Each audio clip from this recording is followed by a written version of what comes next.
The Forum at 8 with Xolani Gwala. Let me start perhaps with Mr. Carlyle, because you oppose this measure. You were reported in newspapers saying that you oppose this measure to impose a zero limit on drinking and driving. Yes, of course I oppose it. Why? Because very simply, Solani, that's not the problem. The problem is not whether the threshold is 0,0. The problem is that we don't do anything to catch drunken drivers.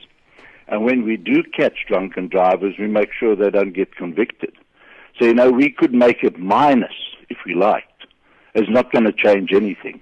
All it's going to do is distract from the fact that, A, the breathalyzer is out of action because the criminal justice system has put it out of action.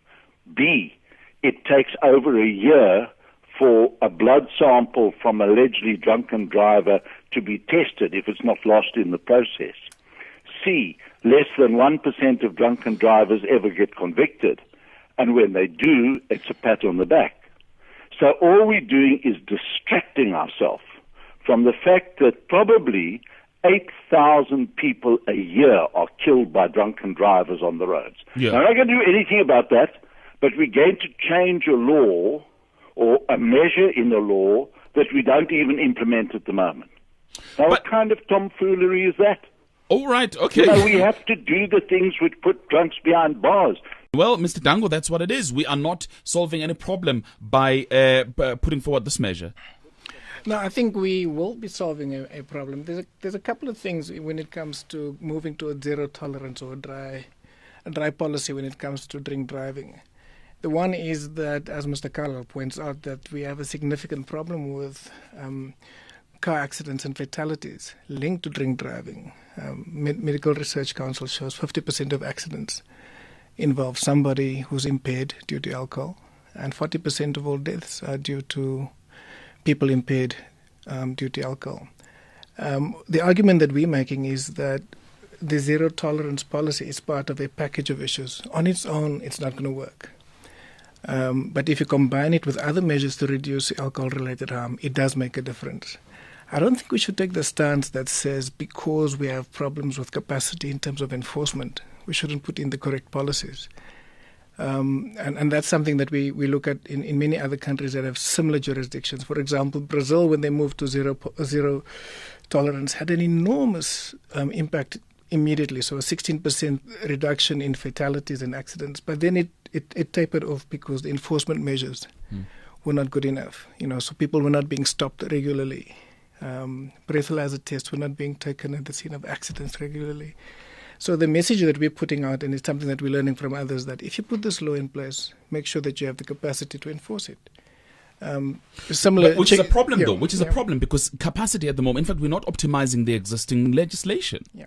See, I think the existing legislation we need to impact on, but we're still sitting with a significant level of ambiguity. We're talking about a blood alcohol level of 0.05. Yeah. And that is, we're sitting in the mid-range of countries. Most countries are actually moving to 0.02. And technically, that is a dry policy because at 0.02, what they're actually factoring in is that people do not get arrested for drinking medication. It's below 0.02. And if you were to be practical about 0.02, that's what, a glass of wine or less? It's 1 unit of alcohol. So it's 1 unit beer, of alcohol. It could be one beer, it could be one. Yeah. And your argument is that let's bring in more where we can and not necessarily look at whether or not the existing is optimized. You see, the issue about the current status quo is that there's this debate people have in their own minds about, I'm 6'2", I weigh above average, so I can have 4 beers, 5 beers, and I'll be below the limit. This ambiguity actually leads to lots of people actually getting onto the roads, believing that they can drive, that they're sober, but in fact they are impaired. And part of what we're trying to do isn't just to improve law enforcement, but it's to change the culture. What is socially acceptable? Czech Republic, for example, what they found is that because they introduced a zero tolerance policy maybe 50, 60 years ago, they have a culture that doesn't tolerate drink driving. We still have that. We still have the one for the road culture. Okay, so you are addressing cultural issues, because the issue about it is that you're going to end up arresting, stopping a lot more people, but not necessarily convicting any. I think that we need to do that. I mean, if you look at what countries that have actually made enormous strides have done, is to combine good policy with good enforcement. So, in places like Norway, Sweden, Denmark, where they've actually reduced it significantly, Slovakia, which has been one of the best performers globally, is that they've made sure that they try and stop every driver at least 3 times per year and test them. I think our statistics show that more than 70% of our drivers have not been breathalyzed over the last few years, if you look at our stats. And I think that is what we need to shift as well. Mr. Kamal, let me bring you back in then. If anything, here the department is suggesting that let's address culture of one for the road.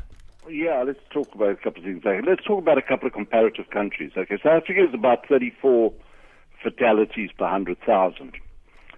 Britain and its level at the moment is 0.05. Yeah. Britain, on the other hand, is 5 fatalities per 100,000, but its blood alcohol content limit is 0.08. In other words, higher than South Africa's. That's Britain. Australia is the same as South Africa's. France and Germany is the same as South Africa's. Most United States states are the same as South Africa's. New Zealand is the same as South Africa. The first question you've got to ask yourself is, why do these countries, with their wonderful records, so much, much better than South Africa, why are they content not to go to 0, but to stay at 0.05, as most of them are, and sometimes higher than that? That's the first question you've got to ask yourself. And it also has something to do with culture. Okay? Yeah. And the answer is, when you speak to them, is that, in fact, they are satisfied that 2 units, generally speaking, are sufficient to ensure that there will not be a disastrous result. And who are we to speak about it when we, in fact, have the kind of death record we do compared to the death record they do? That's one. Mm-hmm. The second point I want to make is this. Why come and talk about lowering the tolerance without any discussion whatsoever from the committee that first discussed this, the Cabinet Committee, or from the Minister of Transport, about improving the law enforcement? Just doing one thing, getting blood samples through faster than 1 year, which is the case at the moment. But there's no discussion of that. Is that going to happen by itself? Sure. Is that going to be miraculous conception? I get very angry about this. I must be honest with you. People just say, change a law, but never mind changing the practices that would make that law effective. No, you know what? I understand why you get angry, and we should get angry because, as you said, we lose about 8,000 people a year as a result of this. Let's find a solution. Is the zero tolerance drive policy the answer? Let me bring in my other guest. It's not the answer if you don't do the other things. Okay. Alida Jones, is it the answer? No, it's not. It's not the answer. Why is it not the no way answer? that if we're going to lower the alcohol limit, we're going to put more pressure on the blood, we're going to put more pressure on the courts, and at the moment they cannot deliver the services. Over the festive season in the Western Cape, 430 people were arrested for drunken driving. On the 18th of March, Minister Plateau had a press release saying that not one single case of those 430 people has been finalized. Yep. So you know what? Every family that's lost a family member due to drunken driving is still battling to come to terms and to get some justification or some justice in just what's happening. Government officials are fighting each other on this. Mr. Dango, I accept that we've got to do something about this. People are saying, yes, the laws may assist, but they must make sense to people. Yeah. For instance, if you say the limit now is going to be 21, what problem are you dealing with? Because your problem is underage drinking. Yeah. So you're going to end up with a lot of illegal drinking. The pool is going to be bigger of people accused or convicted of illegal drinking. I think the emphasis on the underage drinking is on the sales of who you can sell to. Okay. So we've got a law in this country that says you cannot sell tobacco to somebody under the age of 18. We're not arresting 17-year-olds for smoking. I think what we put in place is a situation where we are discouraging traders from selling to people they should not be selling to. And that's an enforcement issue as well. I mean, and we need to get into the culture of enforcement. If you go to any pub in the US, for example, you might look 60, but they're going to ask you for an ID before you can get into a particular pub to have a drink. We need to make sure that we get into the same mode. Arguing that we have weak enforcement doesn't mean we must have weak laws. I think we must get to the point where we can develop good policy and improve enforcement. All right. Mr. Kalal? Let me make this point. The Western Cape is the only province which has reduced its death rate over the last 4 years, and it's reduced it by 30%.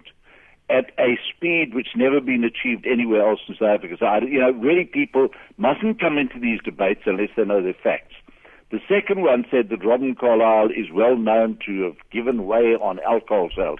Well, I don't know what that is. I don't sell alcohol. I don't give way on alcohol sales. It says the Western Cape has backed down on the Sunday sales of alcohol. I've never said a word on it. I've never, ever said a word on it, okay?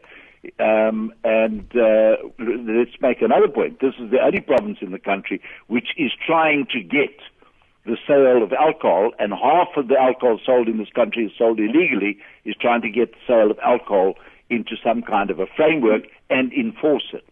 Let me make a third point because I think this is important. I have a man called Mr. Mashlatsi, well known to the government, who's sitting in a hospital here after an accident he had on hospital bed.